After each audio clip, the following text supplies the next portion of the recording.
Воскресенье, 21:30 на канале БСТ. Время подводить итоги недели. Сделаем это вместе. Добрый вечер. Я Альбина Хайруллина. И вот ключевые темы выпуска. Информативно, увлекательно, наглядно. Вполне возможно, что в недалеком будущем именно так будут проходить уроки биологии. Электронные учебники, единое меню, уроки 5 дней в неделю. Мы хотим, чтобы наш парень или девушка, выпускница, тоже были конкурентоспособными. Могли хорошо говорить на иностранном языке, были физически крепкими. Новые правила нового учебного года. День знаний на сей раз не по календарю. Когда медицина бессильна, но слова «рак» и «смерть» под запретом. В Башкортостане будет, по сути, второй в стране хоспис, который построен будет с нуля. В республике будет свой детский хоспис. Чтобы ускорить строительство, создан специальный фонд. К благотворительной акции подключились бизнесмены, депутаты и даже заокеанские музыканты. Специальный репортаж программы. Дойеров на фермах заменят роботы. На смену дорогому дизелю в поля выпустили комбайн на газе. Нам надо организовать, как заправлять эти комбайны на полевых условиях. Это только такой минус. Все. А вот кадровый дефицит сельского хозяйства начали лечить материнским капиталом. Как получить 500 000 за третьего малыша. Первым делом самолеты, ну а девушки здесь пилоты. Я невысокого роста, миниатюрная, поэтому у меня есть сложности с тем, чтобы доставать, допустим, до педали. Влюбленные в небо и вид с облаков в республике отметили День авиации, как всегда, на высоте.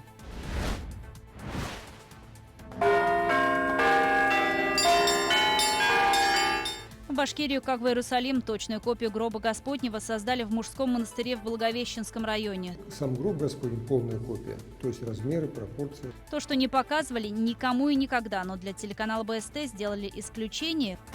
Так, заходите. Как живут настоящие монахи, святые кустики, кто возрождал монастырь, стертый с лица земли.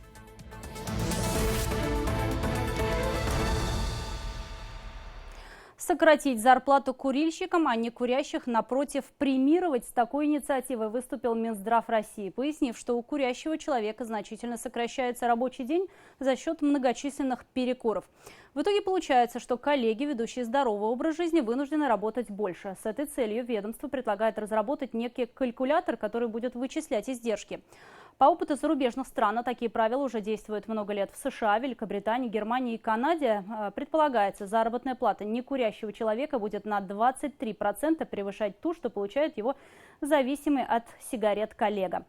Еще одна не менее важная инициатива – ограничить продажу нездоровой еды на рабочем месте. Речь идет о продуктах с высоким содержанием сахара, соли и насыщенных жиров. А это картофельные чипсы, сладкие газированные напитки, энергетики, крекеры и сухари, а также шоколадные батончики. Именно то, что мы с вами привыкли покупать в автоматах, не успевая вовремя пообедать или опаздывая на ужин. Пятидневная учебная неделя, единое меню для всех школ и премии для учителей, подготовивших 100-бальников. Это лишь некоторые темы прошедшего августовского совещания по образованию. Решение о сокращении учебных дней было принято для того, чтобы у ребенка было время провести выходные с родителями, выспаться, а единое меню даст возможность выполнить все рекомендации диетологов и нормативные требования. О других темах августовского совещания расскажет Анастасия Ильчебаева. Блюда из нового единого меню теперь в такой же новой посуде, а еду готовят на школьных и детсадовских столовых. Повара в общей для всех форме. Каши на молоке, ни капли воды, творог без заменителей жира, мясные полуфабрикаты без сои. Теперь за технологией приготовления следят гораздо строже, чем прежде. Технологи разработали единое меню на каждые 2 недели. Меню разработано на 2 сезона – зима и лето. Естественно, при разработке меню учитывались все физиологические особенности детского возраста, требования, которые к этому предъявляются. Включена продукция молочной кухни. Это йогурт, био-йогурт, это творог детский, это кефир детский, бифилайф с натуральными наполнителями. С 1 сентября единое меню будет обязательным во всех школах, как и 5-дневная учебная неделя. Ученики пересядут на новые автобусы. За последний год произошло крупнейшее обновление школьных автопарков. Машины теперь не могут эксплуатироваться более 10 лет. Также весь транспорт должен быть оснащен тахографами, которые контролируют режим труда и отдыха водителя, и системой ГЛОНАСС. С ее помощью можно проследить не только маршрут, но и скорость автобуса. В учебных заведениях на неделе прошла приемка транспорта. Сейчас очень большие требования. Сейчас вот и лицензирование школьных автобусов пошло, школы лицензируют. Лицензии получают на содержание автобуса. По выпуску школьных автобусов тоже вот директора сами, они обучены механикам, они выпускают, проводят утром осмотр, выпускают школьные автобусы. Что лучше, смотреть на плоскости страницы учебника или видеть модель в трехмерном пространстве, до которой, кажется, можно даже дотронуться рукой? Стоит лишь надеть специальные очки, перед глазами уже визуализация строения человеческого тела. Пару легких движений, мы видим отдельно скелет, сосудистую систему, внутренние органы. Информативно, увлекательно, наглядно. Вполне возможно, что в недалеком будущем именно так будут проходить уроки биологии. Но уже и те методы, которые используют в образовании сегодня, отличаются от тех, что были, к примеру, 5 лет назад. Это онлайн-уроки, которые состоят из видеоурока, словаря, упражнений, речевых ситуаций. Башкирский идет в интернет. Чтобы выучить родной язык, не обязательно открывать учебник и заниматься с преподавателем. Сотрудники Института развития образования на грант главы республики разработали веб-ресурс для самостоятельного изучения башкирского. 34 онлайн-урока, которые позволят с нуля довести уровень владения языка до разговорного. В свободном доступе он появится у нас с сентября месяца, куда каждый желающий может зайти. В пилотных школах по всей республике запускается программа «Взлетай». Это дополнительное изучение башкирского языка, английского языка. И данный наш ресурс может стать, так скажем, помощником для самостоятельного изучения башкирского языка детьми. Всего в этом году в республике открывают 21 школу и такое же количество детсадов. Рекордное число. Еще одно достижение, о котором рассказали на августовском совещании, это создание в Башкортостане научно-образовательного центра мирового уровня, который объединит ведущие образовательные организации республики. Для этого в Деме будет построен межвузовский кампус за 11 миллиардов рублей. Предполагается, что 80% средств будет выделено из федерального бюджета. В проект входит строительство технопарка, а с центром Уфы студенческий городок будет связан фуникулером. Рынок, вы же видите, он довольно занят. Присутствует конкуренция, очень много предприятий разоряется, потому что многие занимаются одной и той же продукцией. Соответственно, здесь будет продукция именно мирового уровня и та продукция, которой сегодня практически нет. Поэтому мы говорим о том, что это будет толчок для экономики республики. Создание научно-образовательного центра проходит в рамках нацпроекта образования. Если говорить о цифрах, то это 784 миллиарда рублей, которые будут вложены до 2024 года. За этой суммой стоит задача войти в 10 лучших стран мира по качеству образования. Перед выходом на рынок труда совершенно другие возможности для достижения успеха. Потому что качественное образование сегодня – это то образование, которое будет давать тебе возможность меняться вместе с меняющимся миром. Эксперты говорят, что 30% профессий, которые появятся через 10 лет, нам пока неизвестны. И многое зависит от педагогов. Ради Хабиров на августовском совещании по образованию предложил премировать учителей, подготовивших 100-бальников. Мы хотим, чтобы наш парень или девушка, выпускница, тоже были конкурентоспособными, могли хорошо говорить на иностранном языке, были физически крепкими, обладали какими-то дополнительными навыками, которыми обладают, может быть, допустим, выпускники московских школ, и на это нам нужно равняться. Но мы подумали еще о том, что наша задача, и вот это ключевое, что я сегодня, наверное, о чем хотел говорить, чтобы наш ребенок выходил из школы не просто напичканный определенной совокупностью знаний, а выходил прежде всего здоровым, второй счастливым и достойным гражданином. Это такая задача нетривиальная, и она требует немножко подходов. А находить эти подходы должны в том числе и учителя. Лучших наградил Ради Хабиров, назвав педагогов многотысячной армией, формирующей философию жизни и фундамент развития республики и нации. Анастасия Ильчебаева, Артур Ханов, Виктор Миренков. Итоги недели. Кстати, День знаний в этом году переносится на 2 число в связи с тем, что он выпал на воскресенье. Об этом нашему телеканалу рассказал руководитель регионального Минобра Айбулат Хажин. Поговорили мы также о питании, а также о тематических субботах. Впрочем, обо всем подробнее в интервью итогам недели.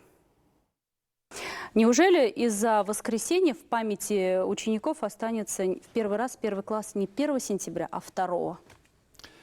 В этом году 1 сентября приходится на воскресенье, поэтому рекомендовано в этом году 1 сентября провести 2 сентября в первый рабочий день недели. Но сразу оговорюсь, что в принципе по решению руководителей образовательных организаций при согласованном решении с родителями, законными представителями можно провести первую линейку и 1 сентября в воскресенье, не воспрещается абсолютно. То есть каждая школа решит сама? Однозначно. Но больше всего, чего ждут, наверное, ученики, особенно их родители, наверное, и учителя, то, что учебный год объявлен 5-дневным. Все ли учебные заведения у нас готовы перейти вот на новую систему? В течение прошлого учебного года и в течение этого летнего периода мы поработали с коллегами, с методистами, с директорами школ. Практически все рекомендации методические были разработаны, представлены на усмотрение образовательных организаций, но могу однозначно сказать, что все школы республики, начиная с 1 по 11 класс, будут учиться в 5-дневном учебном режиме. То есть в субботу в школу больше не ходим, за исключением тех самых тематических суббот. Уже решили, чем будем занимать детей в определенной школе? В Янауле, в Чекмагуше, в Кушнаренково?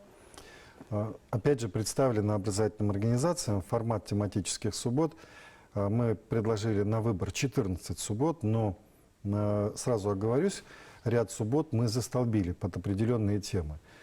Все-таки сентябрь – это теплый месяц, и ребятишки могут проводить эту тематическую субботу с родителями на улице. Поэтому мы рекомендуем образовательным организациям проводить спортивную субботу. Есть этнокультурная суббота, которая у нас все-таки приурочена к Дню независимости, суверенитета республики. В октябре месяце будет она проводиться. Есть субботы, связанные с диспансеризацией, профилактикой и поддержкой здоровья. Мы ориентируем их на март месяц. Наконец, есть экологическая тематическая суббота. Это у нас в апреле месяце. То есть уже расписание до конца года прописали на субботу? Практически. Но я сразу хотел бы отметить, что 3 субботы, оставшиеся в течение месяца, дети могут быть как в прямом общении со своими родителями, находиться дома. Но в тот же момент надо здесь сказать, что все учреждения дополнительного образования будут работать по субботам с 8 утра до позднего вечера, предоставляя возможности для реализации своего потенциала в течение всего субботнего дня. Школы, стены школ, двери школ также будут открыты, поэтому любой ребенок при желании может приходить в школу, заниматься чем угодно. Если все-таки против сидеть в субботу дома, пожалуйста, да, школа открыта. Самое бурное обсуждение вызывает тема школьного питания в родительских чатах. Ушли от аксиомы, которые вроде бы только встали на рельсы аксиомы, а теперь от нее ушли. Единый у нас теперь оператор питания. Значит ли это то, что в разных уголках республики в этот день будут давать детям гречку, завтра гороховый суп, единое меню? И уйдем ли мы от тех самых пресловутых подогретых котлет? Задача, которая была поставлена перед школами всей республики, составить, предложить, внести свои предложения по единому меню. Мы его согласовали совместно работая с Госкомитетом торговли, согласовали с Роспотребнадзором. Но это не значит, что гречка Васкина и в Белебее одновременно будет предоставлена для питания детей. Единое меню подразумевает все-таки стоимость рациона питания, соответствующая той сумме, которая у нас обозначена. Ориентируемся мы пока на сумму в 45 рублей. Это у нас льготные категории ребятишек питаются по такой стоимости. Важно, чтобы у остальных ребятишек рацион питания был не хуже и не лучше, но в принципе вот в таких же форматах. Рацион питания, наверное, самое важное, чтобы был сбалансированный, ну а для детей важно, чтобы он был просто им вкусный.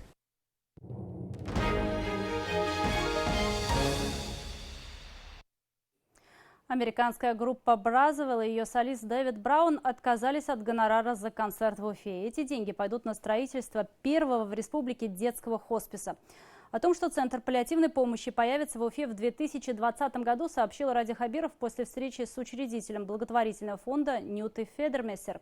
На созданный благотворительный счет фонда «Иман» уже поступают деньги от депутатов, бизнесменов, неравнодушных сотрудников предприятий региона.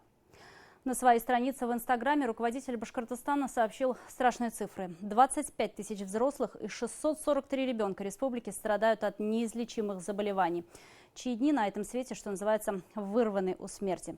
О том, как сейчас обстоят дела с паллиативной помощью в регионе, специальный репортаж Максима Окунева. Слова «рак» и «смерть» здесь под запретом, только улыбка и искреннее желание помочь. Повсюду бумажные бабочки, как символ хрупкой человеческой души. Первый в Казани детский хоспис – это возможность продления жизни для неизлечимо больных малышей. Есть комната интенсивной терапии, релакса, игровая и молельная, чтобы уход из этого мира был без боли и страданий. Одни только с такими детьми очень тяжело. Там все равно со всех сторон поддержка нужна. Уфа, по сути, станет вторым городом в стране после Казани, где детский хоспис будет построен с нуля. В необходимости этого учреждения Радия Хабирова убедила директор благотворительного фонда «Вера» Анна Федермессер. И ужасающая статистика. 640 тяжело больных детей, кому не сумела помочь классическая медицина, нуждаются в паллиативной помощи. Но ведь хоспис строится больше для тех, кто остается, для тех, кто рядом с тяжело больным человеком, для его родственников, для его семьи, для родителей, для здоровых братьев и сестер. Потому что все эти люди без помощи хосписа, они чувствуют себя, во-первых, виноватыми. Они все время живут с ощущением ненужности и брошенности. Еще больше нуждающихся в особом уходе взрослые пациенты. Их в республике 25 тысяч. Функции хосписов для них выполняют немногочисленные отделения паллиативной помощи. Но, по мнению экспертов, финансируются эти центры по остаточному принципу. Так, например, в деревне Салават Абзелиловского района заведующий уже 13 лет просит провести капремонт крыши. Но пока безрезультатно. Сырость от протечек и сквозняки из оконных щелей. В таких условиях лечение оказывается безрезультатным.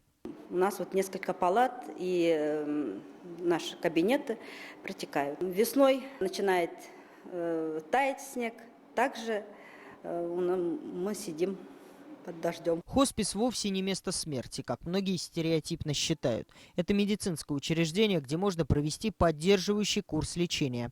Дома это сделать невозможно, даже если врач будет приходить каждый день. Особенно для детей с редкими или орфанными заболеваниями. Родители заменяют им руки и ноги и, по сути, на долгие годы остаются в 4 стенах. Любой длительный выезд оказывается невозможным. Обращалась одна семья, которая проживает в Уфе.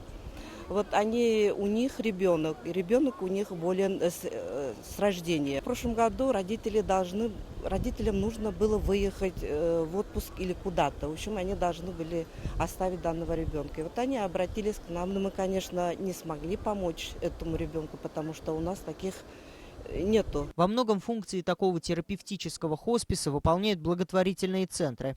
Эти улыбчивые малыши пережили рак, болезнь, с которой порой не под силу справиться даже взрослому. В фонде «Потерь нет» стараются не вспоминать об этом, но сложно забыть о болезненных уколах, химиотерапии и бессонных ночах. Я катался на хоккее и упал, у меня начало болеть, и потом мы сходили на УЗИ, у меня оказалась опухоль. Чтобы власти и бизнес не пожалели денег на благое дело, все средства хороши. Андрей Неридный из Омска проводит велотрип по стране. Уфа – 7-й город в маршруте активиста. Мужчина во время визитов по городам делится опытом работы взрослого хосписа в родном Омске. Это желание помочь, оказать действенную помощь детям, которые нуждаются в ней. Это рассказать о паллиативной помощи, которая необходима. А лидер культовой американской инди-рок-группы Brother Wild Дэвид Артур Браун решил поддержать строительство хосписа в Уфе тем, что умеет лучше всего. Огни Уфы сегодня едва вместили всех желающих, билеты ходили с рук. На сверхприбыль музыканты вовсе не рассчитывают, отказавшись от собственного гонорара. Вы знаете, я очень дорожу здоровьем и благополучием всех детей на земле. Я сам в детстве пережил много лишений, воспитывался без матери, насмотрелся на человеческое горе. Для меня эта тема как трагична, так и дорога одновременно, чему я посвятил очень много песен. Эту проверку на милосердие или зрелость жителей республики, как в соцсетях написал Радий Хабиров, уже прошли десятки людей. Они не жалеют денег, сил, таланта, гонорара, наконец, чтобы жизнь малышей не обрывалась преждевременно. Хоспис в Уфе должен заработать до конца 2020 года. Проектирование уже началось, открыт благотворительный счет. Максим Окунев, Азамат Мухамедшин. Итоги недели. Ну и к другим темам. 106 миллиардов рублей вложили инвесторы в экономику Башкортостана за первое полугодие. В основном это проекты, связанные с сельским хозяйством, строительством и обрабатывающей промышленностью. Подробнее об этом и других новостях экономики узнаем у Азата Самирханова. Сейчас он на прямой связи. Добрый вечер, Азат. Что получит республика от этих вложений? Приветствую, Альбин. Вложения в нашу экономику приведут к увеличению рабочих мест, в том числе и высокопроизводительных, а это в конечном итоге повлечет за собой рост доходов населения и повышение уровня жизни в целом. Об этом говорят аналитики из Академии наук, но уточняют, что, к сожалению, эффект этот не моментальный и реальный мы получим через пару лет. От себя же добавлю, что в сравнении с прошлым годом за первое полугодие рост инвестиций, которые привлекли мы в республику, вырос на 13,5%. Об этом сообщил Ради Хабиров на инвестиционном совете. Азат, Башкортостанстат опубликовал уровень цен на нефтепродукты. Изменились ли они за прошедшую неделю или все остались на прежнем уровне? Да, но только 98-й, то на 6 копеек. Его средняя цена в республике на сегодня составляет 49 рублей 92 копейки за литр. Между тем популярные марки 92 и 95 не изменили. Средняя потребительская цена в Башкортостане 41 рубль 89 копеек и 44 рубля 82 копейки соответственно. Дизельное топливо также на прежнем уровне, в среднем 45 рублей 44 копейки за литр. Отмечу, что по данным аналитиков цена на топливо в Башкортостане ниже среднероссийских. Если уж речь зашла об общероссийских новостях, что там со ставками по ипотеке? Есть ли тенденции к снижению? Да, Альбина, об этом речь шла на встрече президента страны с главой ВТБ Андреем Костиным. Ожидаемое снижение ипотечных ставок – это следствие уменьшения ключевой ставки Центробанка. В итоге в июне, сообщил Костин Владимиру Путину, такие кредиты выдавались под 9,9% годовых. Напомню, в своем послании Федеральному собранию глава государства поручил правительству и Центробанку снизить ипотечные ставки ниже 9% и продолжить это снижение уже ниже 8%. Негативная экономическая новость. Обанкротился Давлекановский молочный комбинат. Велика ли задолженность некогда одного из крупнейших игроков на рынке? Долги не маленькие, более 350 миллионов рублей, но признаков фиктивного и преднамеренного банкротства по заявлениям конкурсных управляющих не наблюдается, хотя сомнительные сделки и сокрытие активов все же имели место быть. Одним словом, Давлекановский молочный комбинат теперь официально признан банкротом, хотя, как ты правильно заметила, это был один из крупнейших производителей. Новейшая история предприятия началась в 2003 году, но первый комбинат был создан еще в далеком 1932 году. Ну и в завершение о продуктах питания. Свежие огурцы подорожали. Это сезонный фактор или так всегда? Да, причем подорожали существенно, сразу на 15%. Теперь в среднем килограмм таких овощей обойдется в 52 рубля. Незначительно выросла цена и на куриные яйца, пшено и карамель. Зато дешевеют помидоры, репчатый лук, морковь и картофель. Я сегодня как раз был на рынке, и данные Башкортостанстата совпадают с реальным ценообразованием. Ну и на этом, надеюсь, все, Альбина. Спасибо, Азат, за подробный обзор. С новостями экономики был Азат Самирханов. Ну а мы поехали дальше по железнодорожным путям. Выездное совещание прямо в кабине подвижного состава на неделе провел Ради Хабиров, чтобы оценить проект «Городская электричка». Руководитель Башкортостана проехал по маршруту Дема-Шакша и далее через станцию Иглино. Задача создать новые транспортные узлы, не только связать юг с севером столицы, но и городскую электричку с автобусами. Знаете, мы хотели посмотреть, как работает вообще трасса Дема-Шакша. Мы, собственно, мы по ней проехали с левой стороны, скажем так, Уфы, а возвращаемся по другой. Просто мы как раз, по сути, провели сегодня совещание о будущем городской электрички. Потому что вот сейчас электричка у нас есть, она работает, но мы видим в ней потенциал. И специально хотел посмотреть, в каком состоянии находятся остановки. Вот та же, вот, пожалуйста, вот та же парковая Черниковка. Вот две остановки, Черниковка и вот 1629 перегон, да, вот мы хотим здесь, соответственно, создать условия, чтобы человек вышел, а там уже автобус уже ждал. Он сел на автобус, он уже, по сути, здесь оказывается в районе, вот, пожалуйста, вот проспект идет. Ради Хабиров ознакомился с ходом реконструкции железнодорожного вокзала в Уфе. Сейчас здесь ведутся ремонтные работы. На первый этап выделено 327,5 миллионов рублей. Предварительная стоимость реконструкции всего объекта составляет 1 миллиард 800 миллионов. В дальнейшем предполагается расширение лестничных сходов и обустройство лифтов для маломобильных групп населения. Также в планах удлинение пешеходного тоннеля и строительство новой пассажирской платформы номер 4. Ведется поиск инвестора на строительство привокзальной гостиницы. Ущерб от гибели домашней скотины в Гафурийском районе составил больше $500 000 рублей. Из-за сильных ливней на неделе погибли 15 коров. Они просто утонули в местном водоеме. Инцидент произошел на реке Зилим, рядом с деревней Юлуково. В связи с ремонтом бетонного моста здесь установили временный, вдоль которого коровы ходили вброд на пастбище. Но из-за резкого подъема реки и сильного течения животных смыло под железную конструкцию. Для многих в деревне скотоводство – единственный источник дохода. Большой ущерб для меня. Не могу, не знаю, как это у меня сердце терпит. Отелиться могли бы двое, вот. Да, большой ущерб для меня. С утра корову доим, плачем, вечером плачем. Всех у них так-то в деревне работы нет уже. Как жить без коров, без крыс? Животные еще долго взывали о помощи. Они погибли не сразу, но достать самостоятельно жители деревни их не смогли. У строителей, ремонтирующих мост, были плановые выходные. Техники, чтобы приподнять мост, тоже не оказалось рядом. Поголовье КРС не было застраховано. Убытки пока ложатся на плечи сельчан. С главой администрации района Сенгизом Файзичем переговорю, и мы постараемся как-то помочь по мере возможности. Потому что, сами знаете, финансовый вопрос – это очень трудный вопрос. И, к сожалению, я сейчас это что-либо сказать конкретно не могу. Потому что я не знаю и не хочу обманывать людей. Сразу два технологических ноу-хау могут полностью перевернуть сельское хозяйство. На неделе аграриям республики продемонстрировали первый в мире белорусский комбайн, работающий на газе. Все то же самое, за исключением показателей, только на топливе можно сэкономить в 2,5 раза. Это не говоря об экологии. В Абзелиловском же районе тем временем пошли еще дальше. Там решили заменить человеческий труд на роботизированный. Вместо доярок и скотников будут умные машины.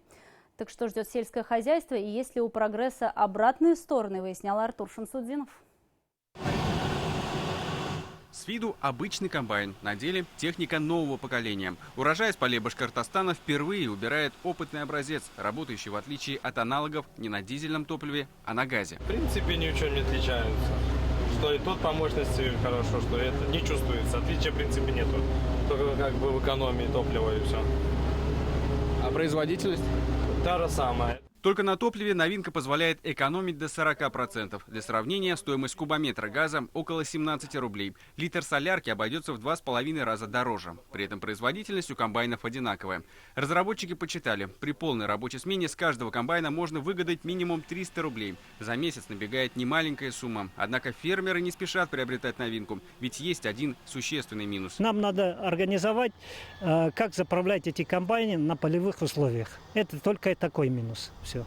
Если «Газпром» газомоторное топливо совместно с республикой дорожную карту подпишут, и этот вопрос закроется, решится технически, то тогда, в принципе, реализация этих комбайнов, я думаю, что будет хорошая. С поля выезжать на дорогу общего пользования и заправляться на обычной автозаправке комбайн не сможет. Нужна передвижная газозаправочная станция, а это дополнительные расходы. И хозяйствам еще предстоит подсчитать, что окажется выгоднее в конечном счете. Комбайн в рамках эксперимента завезли в поле совхоза Алексеевский пару недель назад. Правда, из-за дождливой погоды приступить к работам не удавалось. У аграриев есть еще одна неделя на то, чтобы оценить особенности работы новой техники и сделать выводы, насколько целесообразно ее использование в условиях республики.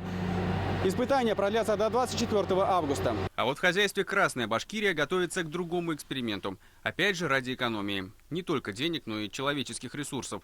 Тяжелый, низкоквалифицированный труд доярок и скотников здесь планируют передать в механизированные руки роботов. Уже почти готов новый комплекс, на котором всю, даже грязную работу будут выполнять вот такие машины. Они смогут самостоятельно доить, кормить и убирать за животными. Робот даже делает намного больший объем работы, чем доярка. То есть робот способен перед каждой дойкой, робот взвешивает корову. Есть датчики, которые измеряют температуру коровы. Перед каждой дойкой робот обрабатывает вымя коровы специальными растворами, щелочными, кислотными. Роботы заменят целый штат рабочих. На 400 буренок понадобится всего 2 человека. Оператор и его помощник. Машина будет не просто доить корову. Она сможет анализировать состояние животного и качество молока. Если датчики определили, что какие-то показатели не соответствуют нормам, то аппарат не допустит поступления молока в общую цистерну. Человек может не додоить, может запустить грязное молоко, может где-то что-то пропустить. Робот это не допустит никогда.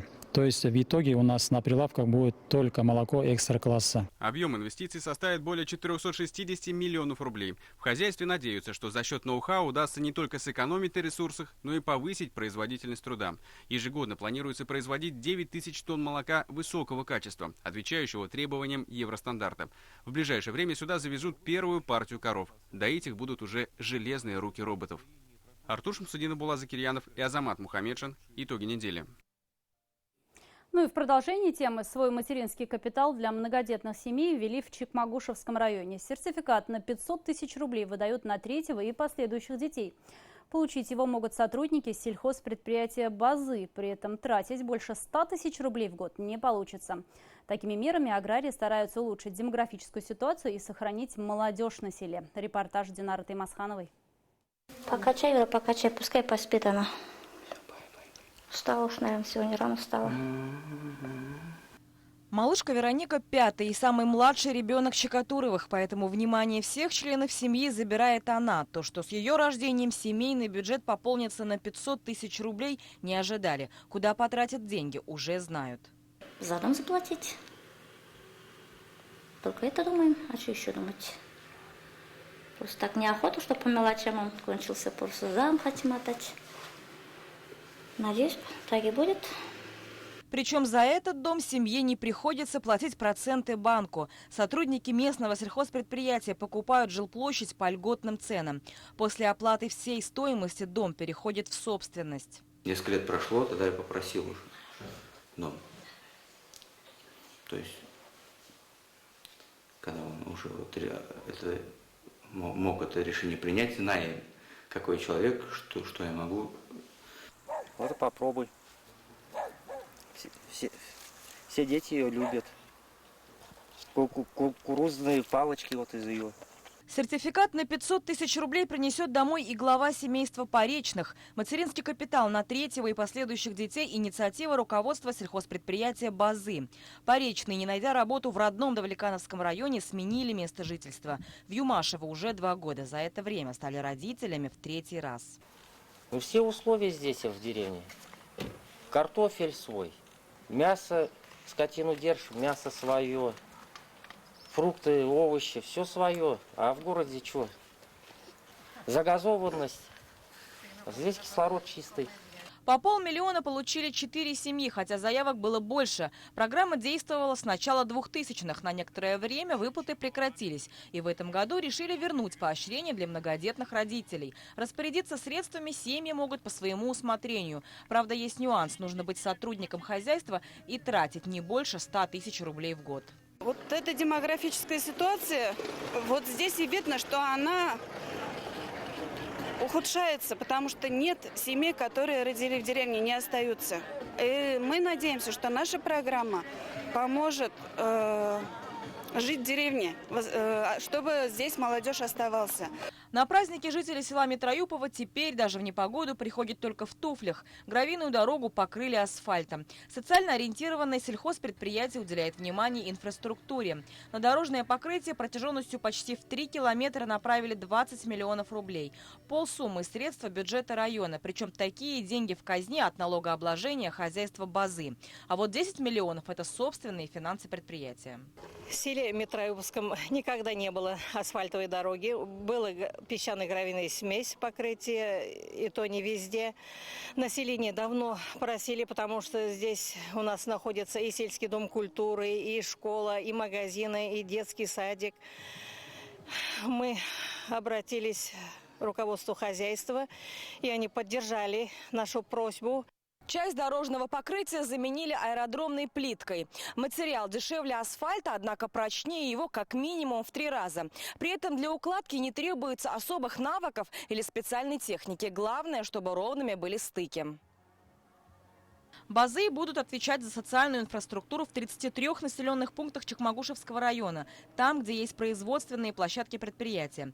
При этом свободные вакансии в хозяйстве еще есть. И для сельчан, и для городских специалистов, для которых уже есть жилье. 11 домов ждут своих хозяев. Динара Таймасханова, Азат Ижбулатов, Азат Тузбеков. Новости. Чекмагушевский район. Крылья вместо рук накануне в России отметили День воздушного флота. Торжества по этому случаю прошли в Башкортостане.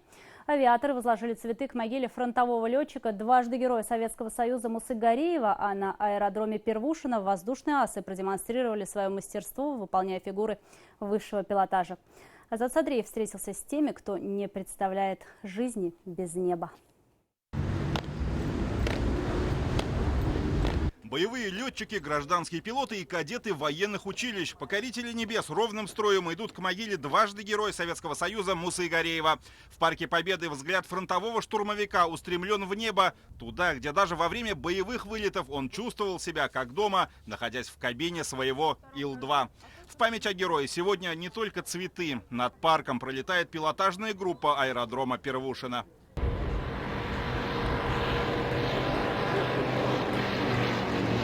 На фигуры высшего пилотажа каждый смотрит по-своему. Дети кричат от восторга. Ветераны провожают самолеты со слезами на глазах. Сесть за штурвал крылатой машины уже не позволяет возраст, но небо у них не отнять. Я до сих пор продолжаю летать во сне. Дальше. Во сне опять командую, ставлю задачу, летаем вместе там.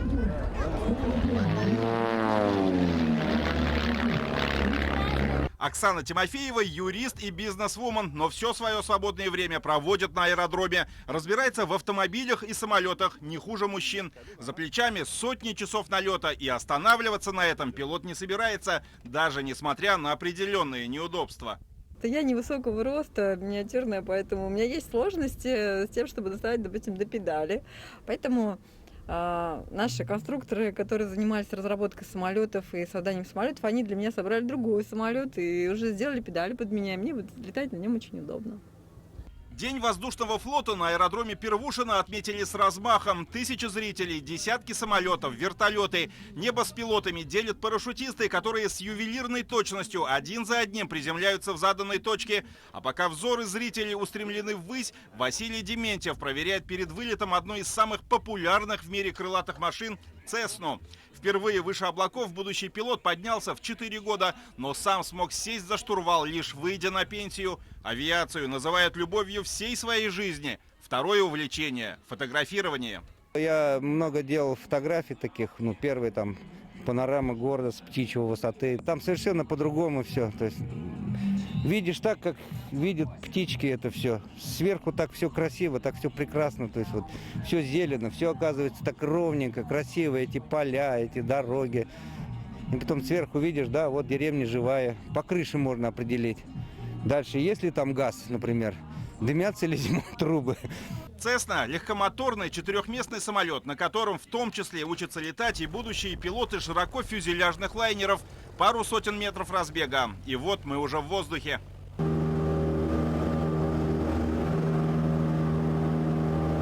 Здесь мир кажется совсем другим. Земные проблемы отходят на второй план, уступая место видам из кабины пилота. И лишь с высоты птичьего полета ты понимаешь, почему бывших летчиков не бывает. Любовь к небу всегда взаимна, говорят авиаторы. И один раз поднявшись выше облаков, красивее картину на земле уже не встретишь. Азат Садриев, Шамиль Каримов, новости, Уфа и Кушнаренковский район. Вот такой выдалась уходящая неделя. Оставайтесь на канале БСТ. Спасибо, что были с нами. До встречи в эфире.